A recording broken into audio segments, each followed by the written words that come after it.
পরিমণি হাতের তালুতে don't love me beach কার উদ্দেশ্যে লেখা। ফের বিতর্ক পরিমণিকে ঘিরে। জেলের বাইরে পা রেখেই চোখে মুখে মুক্তির আনন্দ স্পষ্ট। সাদা পোশাক, মাস্ক, ব্যান্ডানায় আগের মতোই তরতাজা তিনি। অনুরাগীদের সঙ্গে নিজস্বী তুলতেও দেখা গিয়েছে তাকে। পাশাপাশি সবার নজর কেড়েছে তার হাতের তালুতে মেহেন্দি দিয়ে লেখা ডোন্ট লাভ মি বিচ কথাটি। এভাবেই কারা মুক্তির পরেই ফের নতুন বিতর্কে জড়িয়ে গেলেন বাংলাদেশের অভিনেত্রী পরিমণি।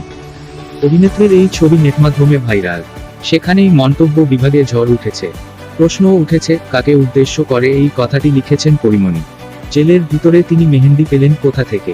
একই সঙ্গে জামিন মঞ্জুর করে পরিমণির বিরুদ্ধে 3 বার রিমান্ডের আবেদন নিয়েও প্রশ্ন তুলেছে বাংলাদেশের হাইকোর্ট। মহামান্য আদালতের ভর্ৎসনা উপাদান ছাড়াই তদন্ত কর্মকর্তা রিমান্ডের আবেদন জানালেন। ম্যাজিস্ট্রেট সেটা মঞ্জুর করে দিলেন। এগুলো সভ্য সমাজে হতে পারে না। অবশেষে জেলমুক্তি পরিমণির। ভক্তদের আবেগে ভাসলেন বাংলাদেশি নায়িকা। এদিকে মঙ্গলবার জামিন পেলেও গাজীপুরের কাশিমপুর মহিলা কেন্দ্রীয় কারাগার থেকে পরিমণি ছাড়া পান বুধবার সকালে। ভারতীয় সময় সকাল 9টা নাগাদ পরিমণিকে নিতে পরিবারের পক্ষ থেকে তার মেসো জসিমউদ্দিন সহ কয়েকজন নিত্যাত্মীয় আইনজীবী নীলাঞ্জনা রিফাত সুরভি সেখানে পৌঁছে যান। কারাগারের বাইরে পা রেখেই ভিড় করে থাকা অনুরাগী, সাংবাদিকদের উদ্দেশ্যে হাত নাড়েন অভিনেত্রী। তখনই সবার নজরে পড়ে তার হাতের তালুর লেখা।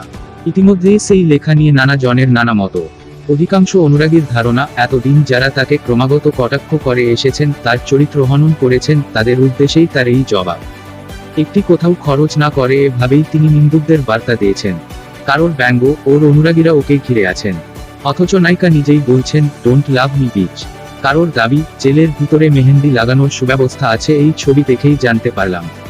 জনৈক নেটাগরিক পরিমণির কথাই তাকে ফিরিয়ে দিয়ে জানিয়েছেন, পরিমণি নিজেই সবাইকে তার সম্বন্ধে সজাগ করে দিয়েছেন।